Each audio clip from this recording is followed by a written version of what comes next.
Esse é o último bloco do Conexões de hoje, que está conversando com a advogada Cíntia Barcelos, que é vice-presidente da Comissão de Diversidade Sexual da OAB, a respeito de homofobia e também sobre os direitos homoafetivos.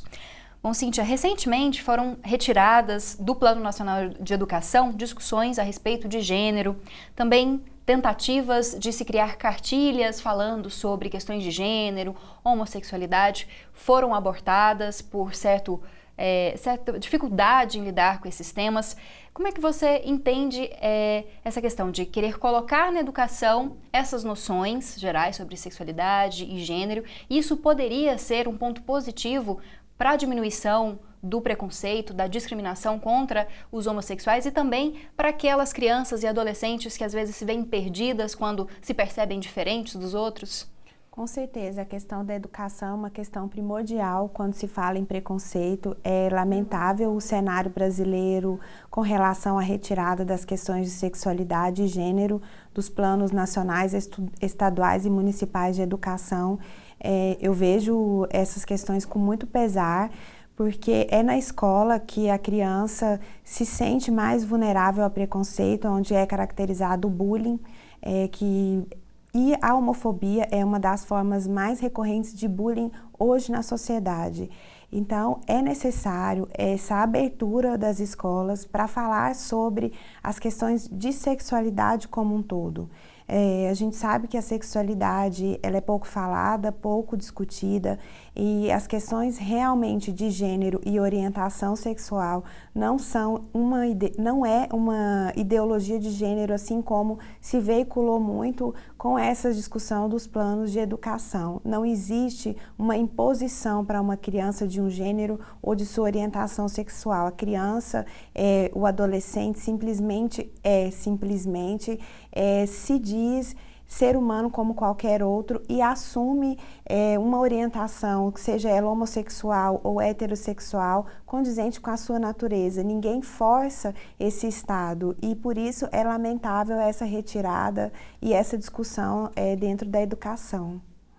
Bom, Cíntia, aí, recentemente os Estados Unidos legalizou, né, o casamento entre pessoas do mesmo sexo em todos os estados, né? Fez também com que os estados reconhecessem casamentos feitos em outras jurisdições. Aqui no Brasil também existe o entendimento semelhante de que casais do mesmo sexo podem se casar, mas isso não é uma lei, né? Aqui no Brasil é um artigo do Código Civil que permite esse casamento. Nos Estados Unidos também é uma decisão da Suprema Corte. Qual que seria a diferença? Não sendo uma lei, um cartório, por exemplo, pode se negar hoje em dia a fazer um casamento entre pessoas do mesmo sexo?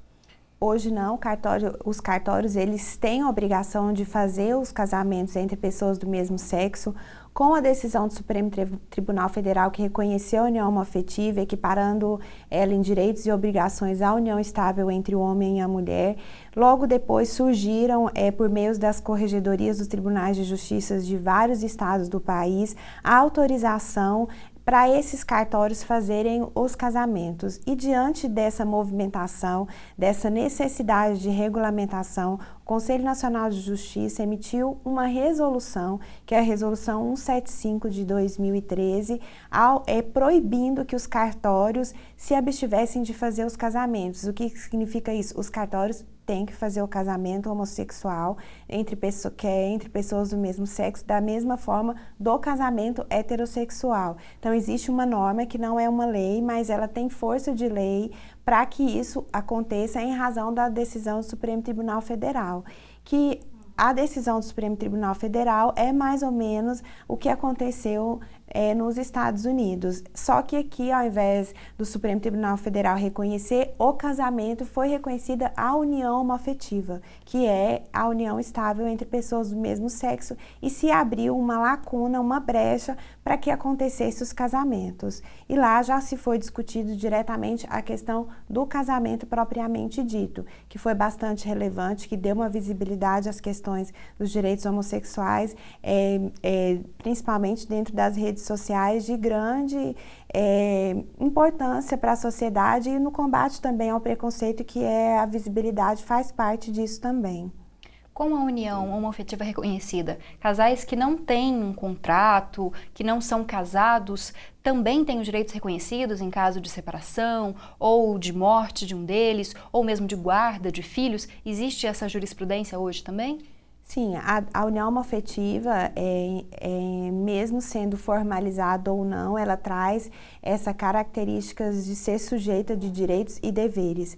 Mas é preciso alertar as pessoas que toda união ela deve ser formalizada por um contrato escrito, especialmente por uma escritura pública onde conste o tempo que eles estão vivendo ou já viveram juntos, que conste a escolha do regime de bens, que pode ser da comunhão parcial de bens, que é o mais utilizado, ou da comunhão universal, ou até mesmo da separação total de bens, aonde cada um passa a partir daquele momento a ter o patrimônio próprio. O patrimônio não é comum ao casal, e assim declarar oficialmente aquele vínculo para que possa adquirir os benefícios de uma união estável, que é a dependência em plano de saúde, imposto de renda, e também facilitar em casos de dissolução dessa união, que pode ser uma separação ou uma morte ou eventualmente uma doença de um companheiro, facilitar essa questão judicial. Mas, de qualquer forma, todos os vínculos precisam ser formalizados, independente de serem homossexuais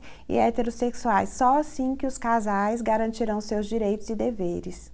Bom, para finalizar, Cíntia, em relação à adoção, ainda existe algum tipo de entrave para que casais homossexuais adotem crianças? A gente ouvia muitas histórias de dificuldades para esses casais conseguirem adotar. Hoje isso ainda permanece?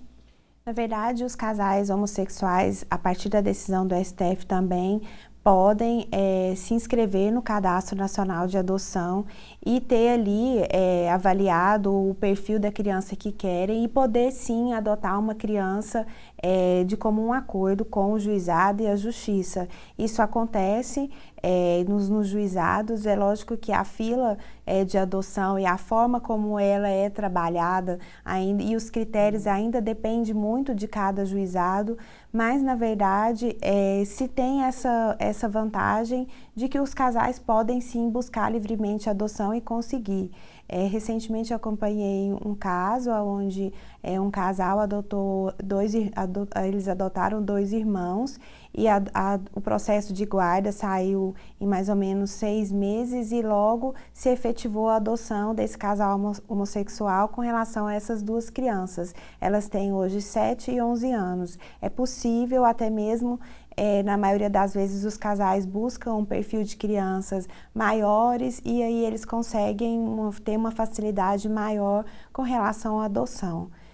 Mas as regras dentro do juizado devem seguir as mesmas regras dos casais heterossexuais. Muito obrigada pela presença, Cíntia, por nos esclarecer tantas coisas hoje. Muito obrigada. Obrigada. Bom, Conexões de hoje está terminando. Participe do programa pelo perfil do Facebook ou então pela página do Twitter.